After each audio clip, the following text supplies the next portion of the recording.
potent advice, and inspiration from real self-made millionaires. Welcome to The Eventual Millionaire with your host, Jaime Masters. Welcome to Eventual Millionaire. I'm Jaime Masters, and I am so excited to have Dina Dwyer Owens on the show. It's been months waiting for her to come on the show. I so appreciate. She owns Dwyer, or is co-chairman of Dwyer Group, a humongous franchisor that has over 2,700 franchisees. So thank you so much for coming on the show today. It is my honor, Jaime. Thank you. Well, and I want you to spell it, your website. So I didn't say it, so that way we can go ahead and spell it for everyone so they can check it out because you got some cool stuff there. So Yes. How do you actually spell your name? Yep, it's DinaDwyeroWens at, where am I? DwyerGroup.com? No? Dina Dwyer Owens at... You're doing DinaDwyerOwens.com. .com. Yes, I know. I messed you up there. It's Don't worry about it. Jaime. DinaDwyerOwens.com. That is it. I know. I'm so used to saying stuff like that too. I totally get it. Well, and thank you so much. So you're co-chairman of Dwyer Group. So tell us a bit about Dwyer Group, and then we're sending people to your website, which is totally separate. So how the heck did you guys get so big? Yeah, so Dwyer Group is a values-guided, those are the secret words, values-guided world leader of franchised businesses focused on repairing, maintaining, and enhancing customers' homes and businesses. So in business for almost 37 years now this March, and was founded by my father, the late Don Dwyer, who had a vision of having a collection of franchise companies serving the same customer base. And so we just launched another great program called Neighborly. GetNeighborly.com is a community of home service experts. So any of your listeners, if they need, because if they're busy like you and I, building our businesses and the lives we want to live, we don't have time for fixing stuff at home. So GetNeighborly.com is a new place that they can go. It's free of charge to find the best service providers who happen to be our franchisees that they can trust to come in and take care of their homes and businesses. So really it started with a vision, Don Dwyer's vision. So it's crazy. I was looking at the list and I've used a bunch of them, like Mr. Rooter, Portland Glass. I was from Portland, Maine. I thought it was a local company. Yeah. You guys are in Waco, though. I'm like, okay, well, that's amazing because I thought it was local already. So how did you, when you got into all this, how did you start to learn about this type of business? It's a very specific subset, right? Service for the specific avatar, which is genius, by the way, to just do the same marketing to the same people. But how did you start really understanding that? I know your dad did it, but how did you get into it? Yeah. Well, I grew up in the business, of course, having a father who's entrepreneurial, kind of put myself and my 5 siblings right into the business world very early on. And the thing that he probably pounded into us more than anything is the importance of a good, strong work ethic based on values. So I grew up in the business, and what he always said is, you can achieve anything you want to in life, like you're doing, Jaime, if you have clarity of what it is you want to achieve. So that's a big thing we do as a franchise organization, is help our franchisees get clear about what is it you want to achieve out of your life, and how is this franchise, this business, going to be the vehicle to help you achieve that. So it started off by just him doing the same thing with his kids that we do with our own franchisees, help you get clarity, and then help you understand why you've got to lead with values and how values will really be the driver of your success. Okay, I want to go deep into a lot of different things. So first, the child aspect. When you were growing up, I have kids, so I always want to find out from people who grew up with parents that actually were entrepreneurial. How does he actually not make you, but how does he instill work ethic when you guys already see what he's created? Do you know what I mean? Yeah. And make you is probably when you're 12 or 13, you feel like you're being made. I want to make my children, exactly, but they don't like that. And I didn't like it either. But you know what, Jaime? One regret I have, and I love my kids dearly, is I was a bit too easy on them because we learn from our parents what we want to do and what we don't want to do. And I should have made them go to work at 12 and 13 like I was made to. It was a big mistake looking back, because although they don't mind working at all now, there are lessons they didn't pick up at a young age that I did, that I look back and I'm so grateful for. But he did make me. I mean, I wasn't having the slumber parties with my friends. Getting up late Saturday mornings. I was going to the car wash, working at the pumps at the car wash. And I am so grateful looking back that he made me. I didn't like him some days. I did not like him very much, but he wasn't there to be my friend. So make your kids. Okay. One more question about the kid thing, because it's true, right? So my kids are stilt walkers because we're crazy and weird. So they make more money doing that than anything that I can give them for a job, and they're like, I don't really want to do that, right? So don't get me wrong, and they're savers and all that fun stuff. But do we, as parents, how do we make them in a way that's not? It's fine for them to hate us a little bit, but not forever, or stifling what they actually want to do in life. Do you know what I mean? Yeah, I think it's being clear about what your values are. So when you think about work ethic, I think it has to be netted out. It's one thing to say work ethic, but let's get specific. At Dwyer Group, we're very specific. We say our values around work ethic have to do with respect, integrity, customer focus, and having fun. And we can spend a day talking about these, but I'd like to dive into the degree you want to, because under each one of those categories of values, we're specific. So what do you mean by respect? Well, we mean treating others as we'd like to be treated. We mean listening with the intent to understand what is being said and acknowledging that what is said is important to the speaker. So we're very clear about what do we mean by respect, and in raising our kids and raising our company, let's be clear about what we expect. And if you want to be part of this family, part of this company, this is who we are. Okay, so how did you know I was going to go right into values, right? So I have my company values back here. We have our family values downstairs, but they're not the same. And what's crazy is it sounds like yours actually quite align for your family values also. So how tell us the rest of what each one of them means, please, because it definitely stands for something. But also go into a little detail on how you show not only your kids, but your franchisees to actually align with it. Does that make sense? Yeah, exactly. So just going to reach a little deeper. So we came up with our 4 core areas that were important to us. And again, respect, integrity, customer focus, and having fun. And Don Dwyer lived and believed those. But we said under each one of those areas, we need clarity, because your kids may define respect differently than my kids. My kids are in their 20s. And so you have to say, what do you mean by respect? And so as I said, treating others would like to be treated. Listening with the intent to understand what's being said. Speaking calmly and respectfully without profanity or sarcasm. Acknowledging everyone is right from their own perspective. And so the kids should be acknowledged that they're right from their perspective as well as we should be. And then we move into integrity. And integrity is things like making only agreements we're willing, able, and intend to keep. And then communicating any potentially broken agreements if for some reason we can't keep that initial agreement. And then it goes into much deeper, looking to the system for correction when things aren't working. And in franchising, we're all about systems. What we do is we take what's most important in business and we create systems around it. So when something is broken, whether it's at work or at home, my mind automatically goes to where is there a systems breakdown versus pointing the finger. Yeah, people. So that's under integrity.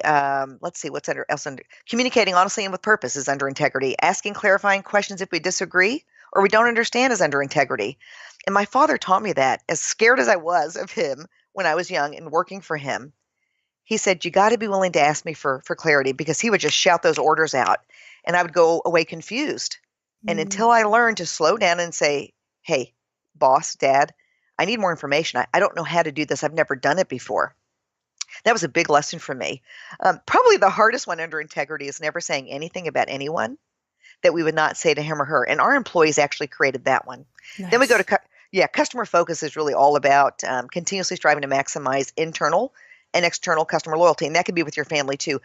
Be loyal to your family first, and then be loyal to those around you. But it's all about taking care of family first.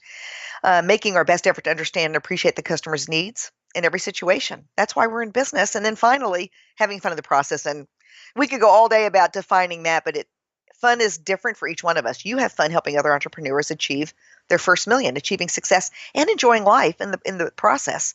So having fun in the process has to do with doing what you love and loving what you do, and not letting other people keep you from doing that. So that's kind of encapsulating what we mean by our values at Dwyer, and they do benefit us at home as well as at work.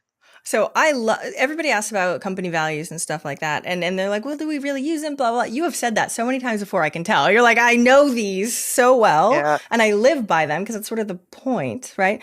It sounds like they've evolved though. So not only are they just the words, they have so much more meaning behind the words. So it's not, because even when I ask people like, oh, integrity, well, of course, everybody's going to put integrity, but the clarification makes a huge difference. So how did they start and how have they evolved? Were they just the words at the beginning and you guys added stuff as you went, or did it already begin with the amazing amount of definition that you had before? Yeah, no, they actually started being more emotionally based beliefs. So when Don Dwyer founded the company, it was really more about things like loyalty adds meaning to our lives. Another one was that I'll never forget, we must re-earn our positions every day in every way.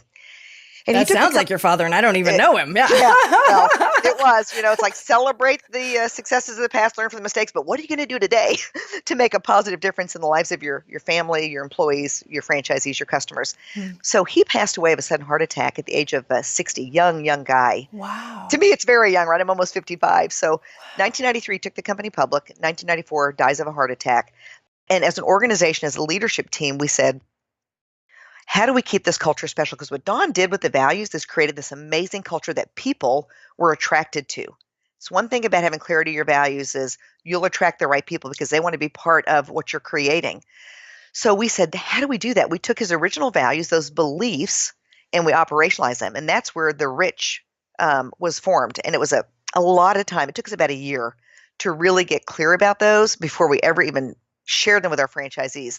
As a team here at Dwyer, 1995, 1996, we said, we think we have what's going to keep the culture special, but how do we indoctrinate it into the company? And where most companies fail, most families, most nonprofits fail with their values is they've got them written up on the board or they've got them on their website, but they haven't created the system around the values to keep them front and center in their business. And that's what we do at Dwyer. We're franchising. Like I said earlier, we take what's most important, we create systems. So with our values, we said, we don't want to be guilty of what 95% of the companies in North America are guilty of. Having written values, but never implementing, never executing. So we said, let's create a simple system so that the values remain alive in this company, whether the CEO, the founder is alive or not. They remain alive as we go from 1.5 billion now to 2 billion in sales. And the way we do it is simple. Anytime we have a meeting of 3 or more of our team members or our franchisees, we begin the meeting by reviewing the values. Sometimes we actually review all 15, which is a lot. I get it. Only takes a few minutes, but it takes everybody to slow down and take that deep breath. This is who we are. This is how we behave. This is how we treat one another. Sometimes we just take one value and we say, look, it's the new year. This is the value I need to get better at. In fact, our CEO is off at a retreat right now with all of our presidents, and we've got like 17 brand presidents. And the first thing I'm guessing that he's doing this morning is saying, let's talk about a values resolution for the new year. Let's go around the room. Let's have everybody say, what's the one value you're committed to getting better at this year? And I'm always so impressed by that because people are very honest, at least in our organization, about what they need to get better at. So day in and day out, we talk about the values. We work hard to live the values, not perfect. We work hard to live the values. We work hard to hold ourselves accountable as well as holding one another accountable. And that's what's going to take Dwyer to the next billion. Okay. And implementation of values. I get that question all the time. People are like, yeah, so I have them and then what? So I want to dive into systems times 1,000 because this is where especially the newer small business owner isn't very good at it. And I don't think they even understand the level that franchisees have as far as systems go. Can you sort of paint a picture of what is systemized, which I'm sure is a ridiculous amount for a typical franchisee that you've got. So that way we can show sort of the spectrum of where we could be as small business owners. Right. And systems are the key to success. So I'm so glad that you're teaching your listeners all about systems. So it really starts with how do we recruit, train, and retain team members. So one of the things that franchisees have to be very good at is recruiting, training, and retaining team members. So there's systems all around that. They've got to implement those systems because we're not the employer, right? Franchisees are independent business people who are benefiting from years of systems that we've created that we train them to follow. And if they follow those, they will find great success. Then it goes to the whole, how do you market to the customers? How do you close the deal with the customers, and how do you retain those customers? So the whole marketing piece is systematized. Then you think about just how do you make a profit? We're all in business to make money, and for some of us, it's not about we don't have to make a lot of money. We have to make a living and love what we do, and that's really what's most important. And the more we make, the more we can help others. But we have to help our franchisees understand how to read their financial statements, how to track those key indicators and manage to those key indicators. It's that slight difference you can make in a key indicator that can boost your profitability. operationally. So their systems just from the frontline steps. So when one of our franchisees comes to your home, and thank you for using some of our services, when they come to your home, there is a system they should be following from where they park their vehicle to putting the doormat down before they come into your home, putting the shoe covers on. There are clear systems for the experience we want you to have as a consumer. So you go, wow, I expected Mr. Reader to come in and fix the plumbing problem, but I didn't expect to have an amazing experience with a plumber, right? So all the systems are operationalized. So those are kind of the four core areas. And when it comes to the whole technology piece, that's another system in itself. That's the back office that helps with everything that we just kind of talked about. So if they utilize all the tools, technology tools that we have, that brings it all together. Are they internal tools? Like, do you guys have your own proprietary internal system that you guys use? In some cases on the technology side, we do. In other cases, we actually work with individual companies that we find to be really great in that particular space. Mm-hmm. And we do have some proprietary connections with those organizations that are just serving our franchisees with some unique products. Okay, so I have questions on this too, especially because I'm working on a new brand with systems, all about systems, because I see all of my people reinventing the wheel and using all different technologies, and then nobody can figure out all the pieces, and there's nobody to ask as an expert for it. So this is what's great for you guys is you're like, all we do is we stamp it. We know exactly what each piece looks like every single time, which is wonderful. And I want to try and morph that into what you guys are doing into small business owners. So if you could explain sort of some of the systems or how you hold these systems together so that they can actually follow them and use them, right? Are you using, I don't know if proprietary or not, but if you could give me an example of teaching how to do sales better, how to do this, how do we actually train the franchisee along with looking at the systems, and do they pull up the tech and go through the videos, or what are the pieces and how can we actually ingrain it in their heads? Does that make sense?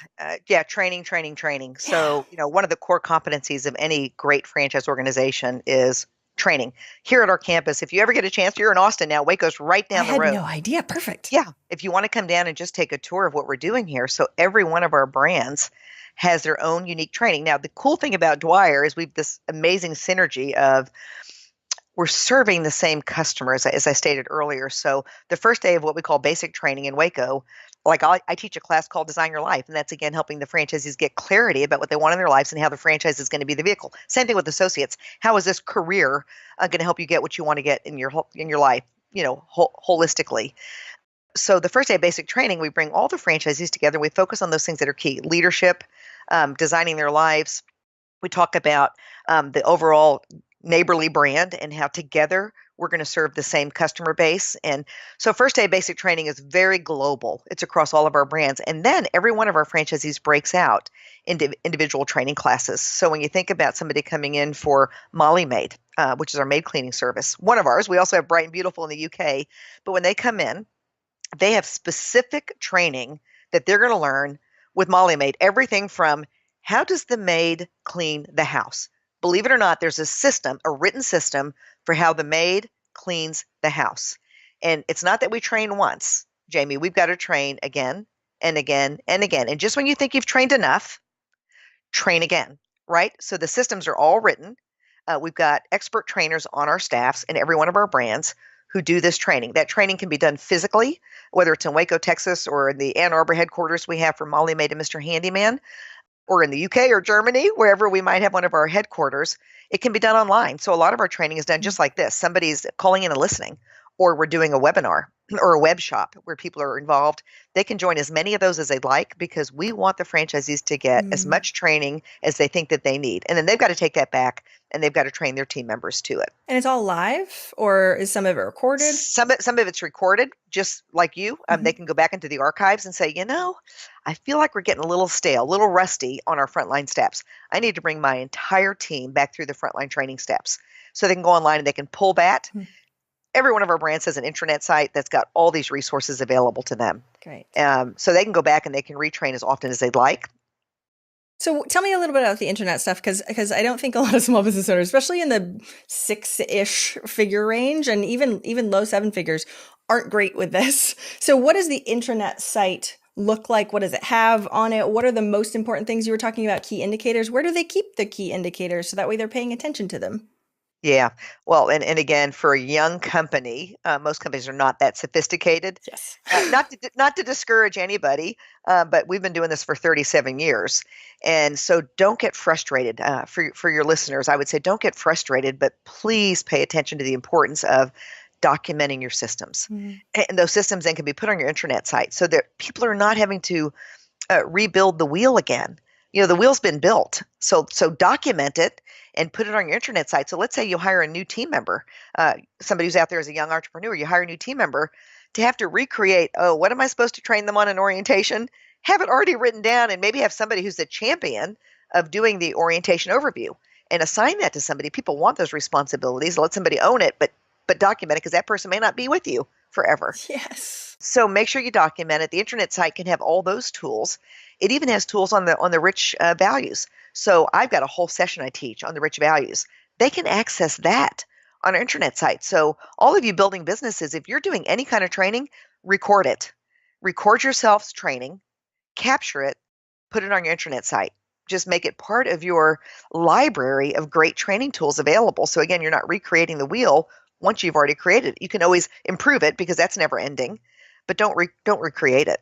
So anything you have that has to do with making your company better, systems related to people that need to be trained to, have that all available on your intranet site and just build it as you go. You're not going to get it all done overnight. And that's why people join us as a franchisee, because we have many people who I'll never forget. Mike Evans from Montana. Mike had 9 glass shops where he did, glass repair as well, flat glass as well as auto glass. And he'd been talking to our Glass Doctor team for a couple of years. I finally made the decision to invest in a Glass Doctor franchise. He marched himself up to my office 2 days after training, and he said, Dina, I am here to tell you that I was kidding myself that I could create all the systems that Glass Doctors created over the past 35 years on my own. So he discovered that there are tools that Glass Doctor had that he needed that he was never going to create, and decided I'm better being part of this organization than being out there by myself. Now, that may not be the case for your listeners. Maybe they're in a unique business and they're creating it, but there are still tools out there. I think about financial training tools. Maybe there's a tool you promote for your listeners to utilize. You know what? Use it. Don't build your own financial training tool. Yes. Use what's out there. Because you won't, right? That's right. Because you won't. Exactly. Well, that's the biggest issue that I have.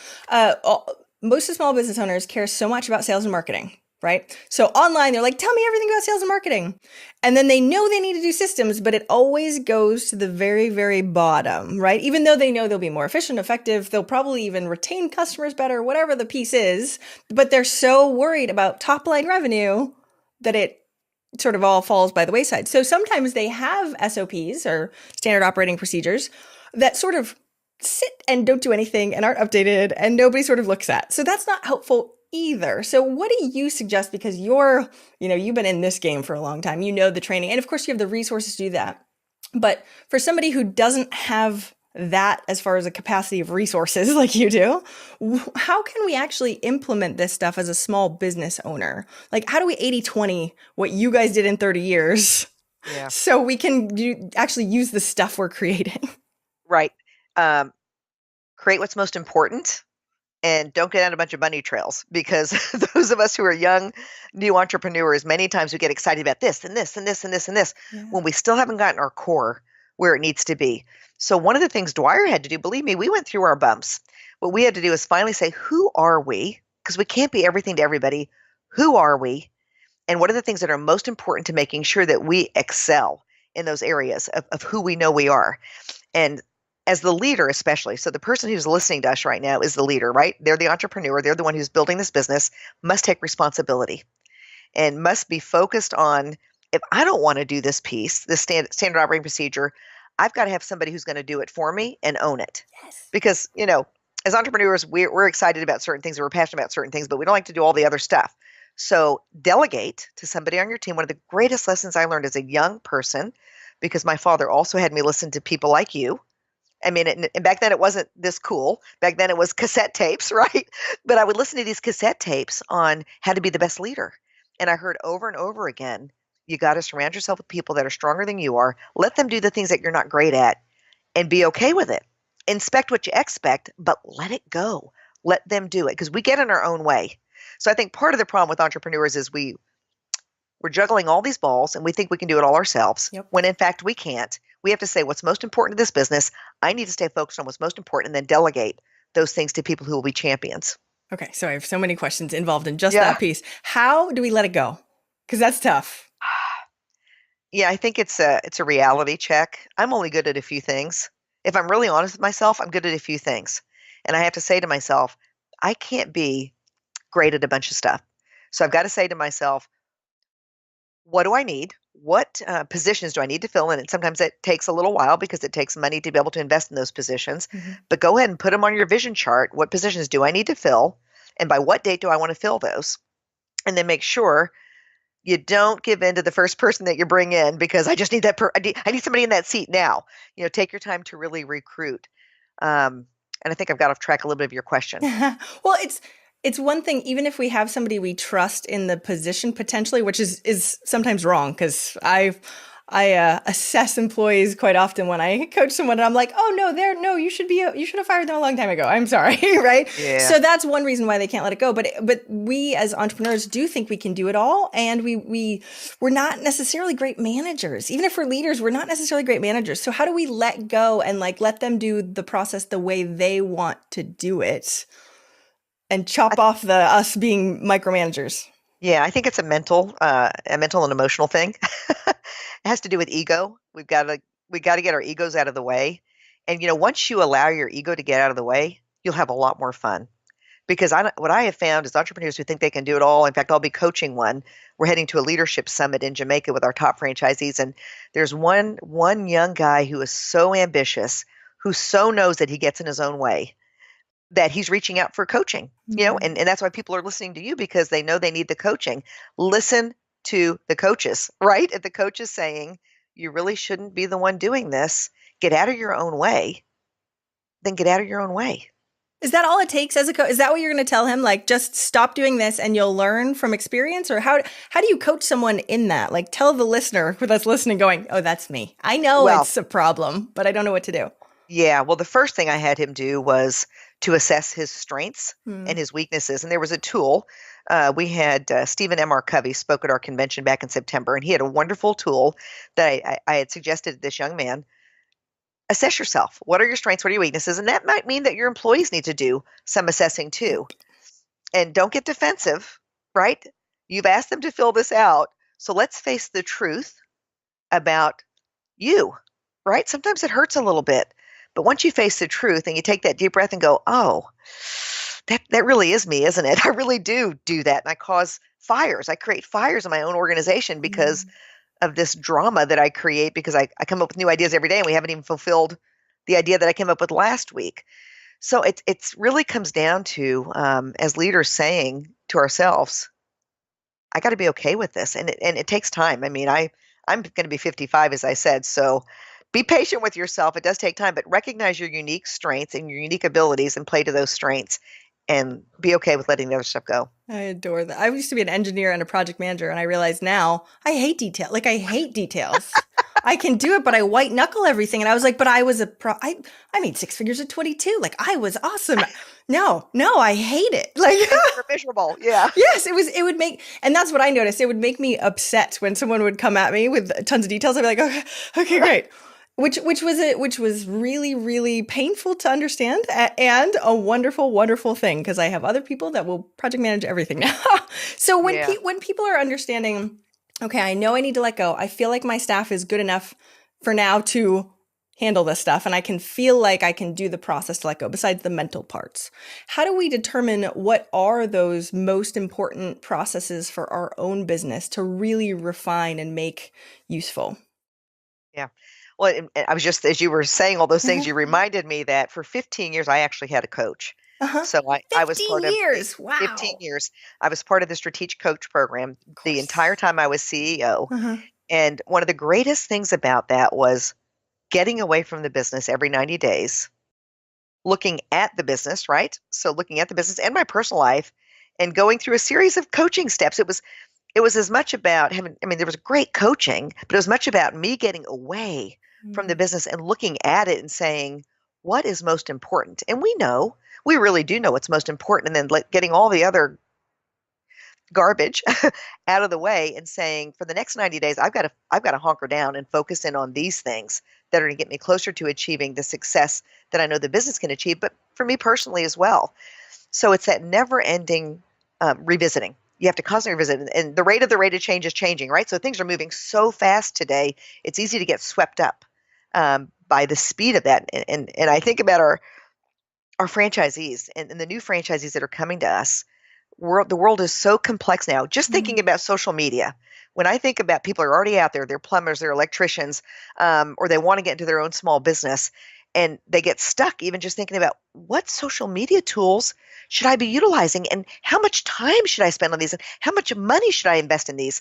So you need some coaching if you don't have the answers, whether it's becoming part of a franchise organization, utilizing your tools that you already have on your website, reaching out and joining other organizations in your community and just learning from others, getting that mentorship and that coaching that helps you get clarity about what is it I really need to hunker down on and then stay focused. Yeah, because stop doing that and go do this. And they're like, oh, okay, good. Yeah, I just want to be told what to do. And because it is never ending. Unfortunately, or fortunately, I should say, right?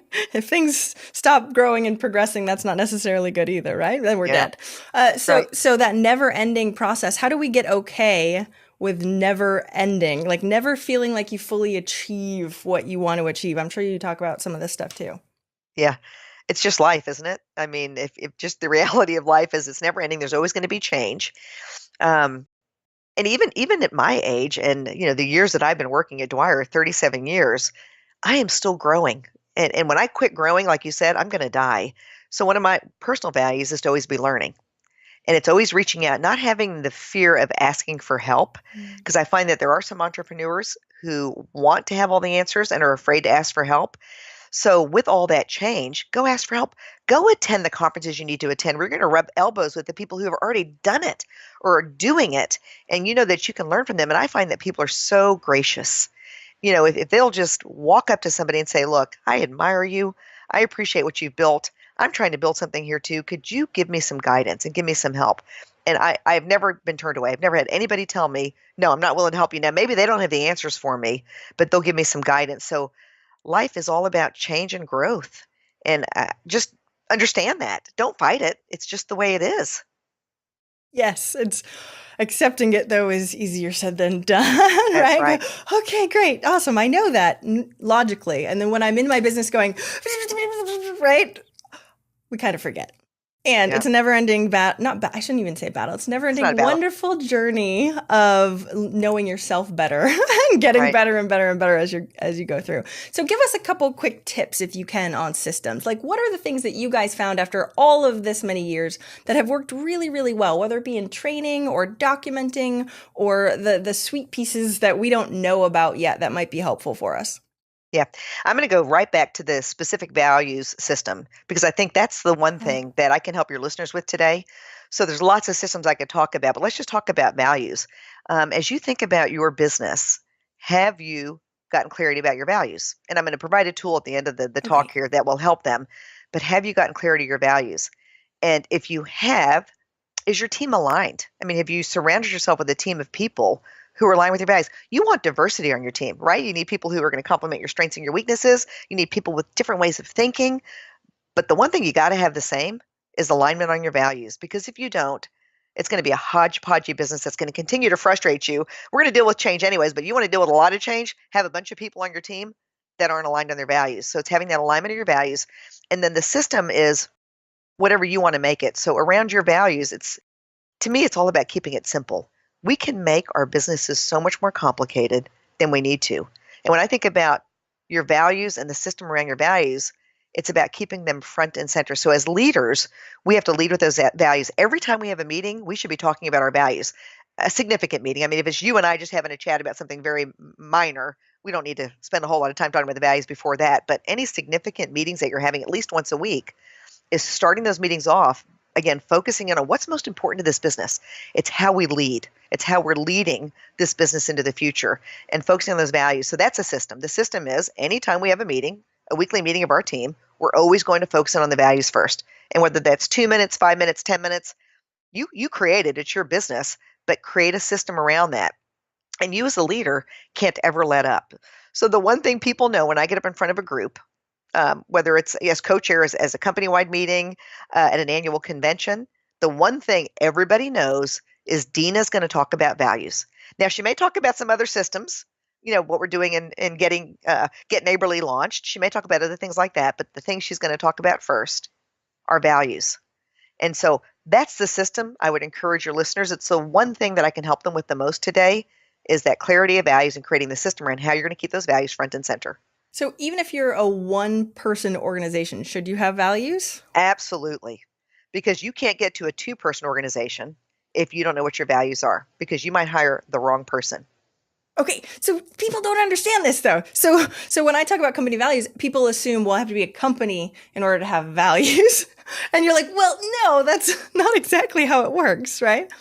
Even if you're a student out there, Jaime, listening to this because you aspire to be an entrepreneur, if you're a student out there, I would say you need to get clarity of values. If you're attending the local UT in Austin, be clear about your values because the world can control you. If you don't control yourself and know who you are and what you stand for, it's so easy to get sucked in to a world of negativity and things that aren't what you want.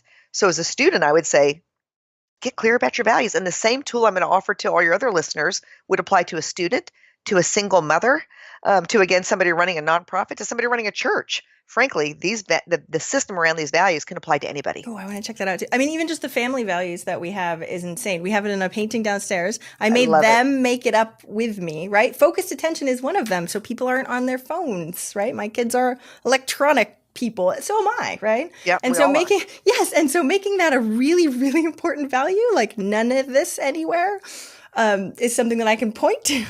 Hey, you guys count for this. Just saying. Yeah, you want me to do that? Yeah. You want me to do that? You got to do it too, right? And it really does make everything better because that's sort of, that's your core. And sometimes, unfortunately, we're so busy we forget about what is core important to us as we're going through. This has been awesome. I know we have to start wrapping up in just a minute, but I wholly, wholly appreciate it. I'm really excited for that tool. So that way everybody can put the time and effort into company values right now. I've seen it with my clients and they're like, oh, that's why we do this, right? They don't realize until after the fact, oh, now when I hire, I'm paying attention to this. And I did this wrong also. I can't say anything. I hired an Eeyore is what we always said because I'm positive and one of my company values is positivity. And you could tell. That was very, very, very easy to tell. But sometimes it's harder, especially something like having fun. You're like, well, are they having fun? Are they that kind of person? Are they not? So I love the nuances that you said of all your company values, which is killer. So I'm going to ask you the last question that I always ask. I'm hoping that's when you'll give us a tool, but we'll find out. What's one action listeners can take this week to help move them forward towards their goal of 1 million? Okay, this is so easy. So they can just go to DinaDwyerOwens.com, and that's, again, DinaDwyer Owens.com. And the Create Your Coach Culture Workshop tool is just right there. I mean, when they get to the first screen, all they have to do is press, I want the Create Your Culture tool, and it'll download for them. It's 6 simple steps, Jaime. They're not easy, so I don't want to kid anybody. Because if you have not gotten clarity of your values, it's going to take some time for you to be thoughtful. I'd go away to a quiet place. And sometimes I even just go to a bookstore and sit in a quiet corner of a bookstore. Yeah, everybody's got a space that gives them a chance to be most creative. I'd go to that most creative place and be very thoughtful. And if you're a one-man operation, one-woman operation, still get started. And if you're a team of 4 or 5, then I would invite you to have your team participate in this. And that's instructions in the workbook. So 6 steps basically starts with clarity of your values, getting alignment amongst the team. So making sure the team that you have, the core team, especially the leadership team, agrees with those values, creating behavior statements. So what are the accountability statements that tie to those values? So there's clear expectations of what we expect from either our kids or our team members. How are you going to test those values? So then you need to kind of take it out and test it. One of the things we did at Dwyer that's so much fun that your listeners can do is we gave the team members the opportunity to beep us. So as a leadership team, we introduced the new values and we gamified it. So we said, hey guys, here's this code of values. We want you to study them. And anytime you find a management team member violating a value, just give us a verbal beep. So literally, Jaime, it was beep, beep, beep, beep. It was like the Roadrunner was racing through our headquarters, beeping us like crazy. So give people a chance to give feedback so you can Mm. see where you've got opportunities for improvement. Create fun around it. So, have this system. So be clear about what is our system for keeping the values front and center daily, weekly, monthly in our businesses. And don't do it only monthly. It really should be daily. And then measure your performance. So survey your team members. So maybe once a year, put a survey out and say, how are we doing? How am I doing? How am I doing living up to these values? Rate me one by one. We ask our franchisees to rate us on how we're living up to the values, because it's one thing to have values, but if you're not facing the truth again about how you're doing, then you're kind of wasting time. Your values should be so indoctrinated into your organization that when it comes to making difficult decisions, your team, your mind automatically goes to, what value do we need to look at as we make this decision? It doesn't make the decision making easier. It just makes it clear. And once it's a habit, you don't have that incongruency. And because I love the beeping. Who does that? Yeah. Nobody wants to hear how wrong they are on things. So go you guys for doing Oh, man. We could have gotten depressed, but we said, look, the team cares enough. They really studied these, and they beeped us right and left. And after we brought them together, after we did 90 days of beeping, and we brought them back together, we said, what do you guys think? And they said, we love it because you guys, you took the beeping from us. And then they added the one value. I said that was the hardest, never say anything about anyone that you wouldn't say to him or her. And the beautiful thing about it is, as leaders, we held ourselves accountable, and we said, we're a pretty good company already. If we really implemented these values, how much better, how much higher could the bar be? And because of that, our company has grown almost 100% the last 3 years, because we have never let go of the importance of our values. We're not perfect, but we work hard to live up to them every day. I love seeing this. I knew you Yeah. had said the values before. Oh, you're the value person of the entire company. Of course you are. That makes so much sense. I so appreciate you coming on. So everybody, make sure you check out the website she gave you. We will definitely link to it. If you did not remember, make sure you go to the show notes and you can click on a link and get it that way. And I will make sure we post it on social and everywhere else too, because everybody now is like, okay, I have to go do this. This is this important. So where else are you online? Are you on social media? Can we follow you anywhere and your wise words? Yeah, if you'll just go to DinaDwyerOwens.com, it'll give you access to my Twitter handle, my Instagram, Facebook, all that good stuff. And if anybody's interested, we're always looking for great people, Jaime. So if anybody knows of anybody that they think might be interested in a franchise opportunity, we're looking for great people that are aligned with our values to join our team. We've got lots of white space. We've got some good white space in the U.S. and Canada in particular that we need to fill out to make sure our neighborly brand can really take good care of customers nationwide. That's all. I'm sure a lot of people are listening to this going, how much training do they have? Oh my, yeah, okay. I don't really want to do this. Or marketing issues. Yes, please just tell me what to do. Because it's frustrating. It's frustrating to try and do on your own. I totally understand. It does simplify it. Thank you so much for coming on today. I so appreciate it. Thank you, Jaime. All the best. Thank you so much for listening. I hope you enjoyed that interview. And if you want to check out more amazing resources, I'm only curating the best of the best. Go check out eventualmillionaire.com. You can take the Eventual Millionaire quiz, figure out where you are in business and what you need right now. Plus, you can look at curated resources specifically for you on the new Start Here page. I'm so excited. Please join us. Please let me know if you need anything at all. I'm here for you. And have a fantastic day. Bye.